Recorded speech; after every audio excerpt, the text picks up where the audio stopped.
The house at the end of the street had been abandoned for years, yet tonight one window glowed with a dim red light. Thick fog wrapped around the building as if hiding it from the world. People said no one lived there anymore, but the light suggested otherwise. Inside the house, a broken mirror hung on the wall. When someone passed by, a pale face appeared in the reflection, smiling in a way no human ever should. The smile remained even after the person moved away. Outside, a lonely road stretched into the darkness. Streetlights flickered one by one, and far in the distance, a tall shadow stood motionless. Every time the light blinked, the shadow seemed closer. An old phone lay on the floor of the house, its screen glowing red with the words, "Unknown caller." No one was touching it, yet it kept ringing, echoing through the empty rooms. In the hallway, a child stood facing the wall, completely still. The air grew colder as a shadow slowly rose behind the child, stretching unnaturally along the walls. In a dusty room nearby, a wooden rocking chair began to move on its own. The soft creaking sound filled the silence, as if someone invisible was sitting there, watching. A woman entered the room and looked into a mirror. Her reflection stared back, but then it blinked while she did not. Fear froze her body as the reflection slowly smiled. Suddenly, claw marks began to appear on a closed door, carving themselves into the wood. Each scratch was slow and deliberate, as if something on the other side wanted to be let in. Behind the house, a dark forest whispered with life.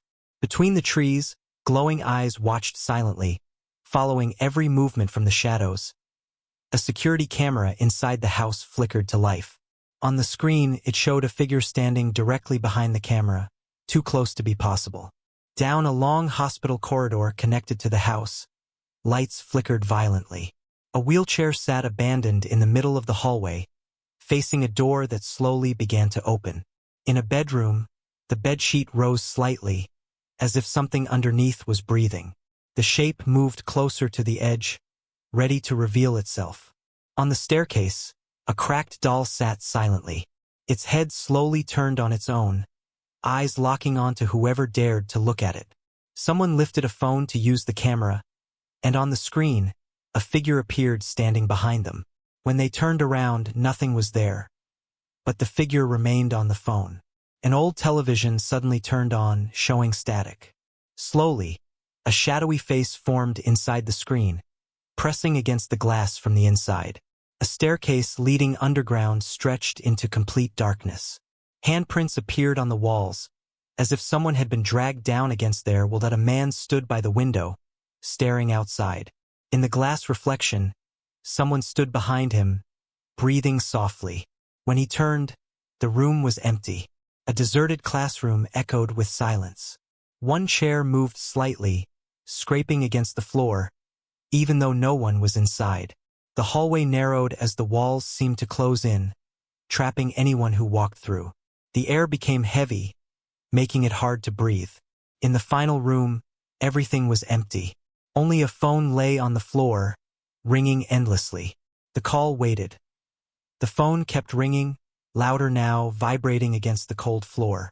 When the call finally stopped, the screen lit up by itself and displayed a single message: "You're already here." The lights in the room flickered, and the door slowly shut with a heavy thud. From the darkness behind the door, soft footsteps echoed closer and closer.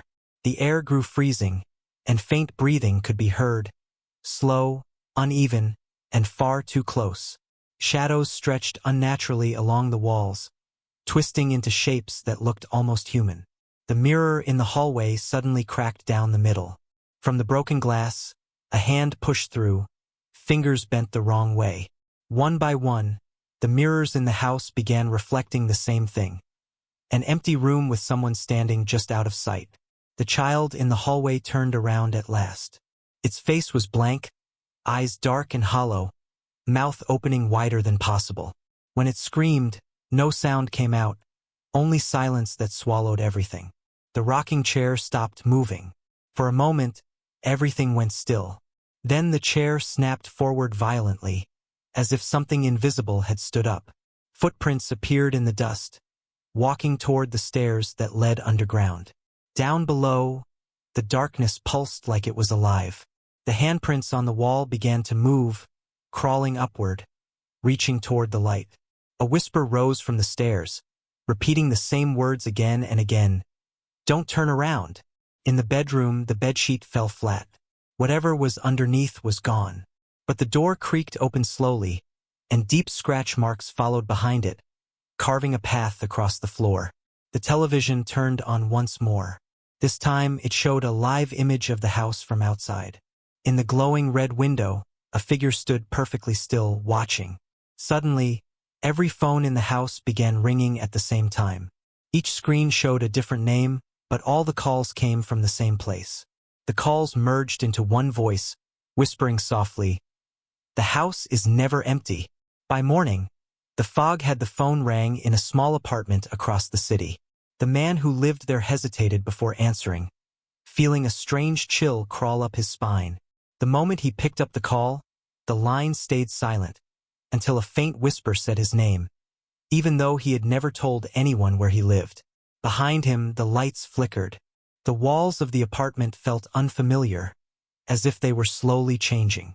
When he turned toward the hallway, he realized it looked longer than before, stretching far into darkness that hadn't been there moments ago.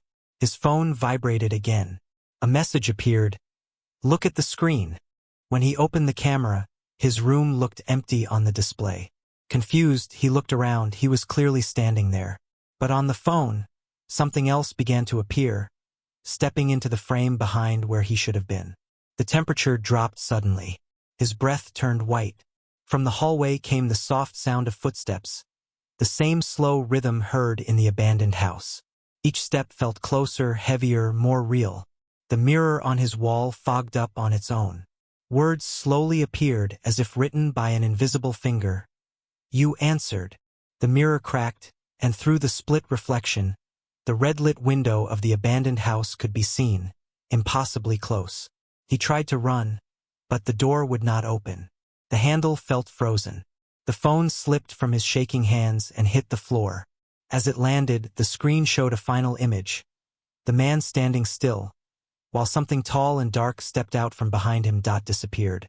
The house stood silent again, dark and abandoned. No lights, no movement.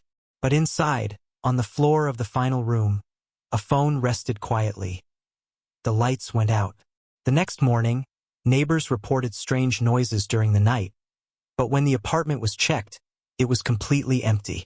No signs of a struggle, no broken door, only a phone on the floor, screen glowing softly. The call did not stop there. The phone on the apartment floor began to vibrate again, sliding slowly across the tiles as if pulled by an unseen hand. The screen turned on by itself and showed a live video, not of the apartment, but of the old abandoned house with the red window glowing brighter than before.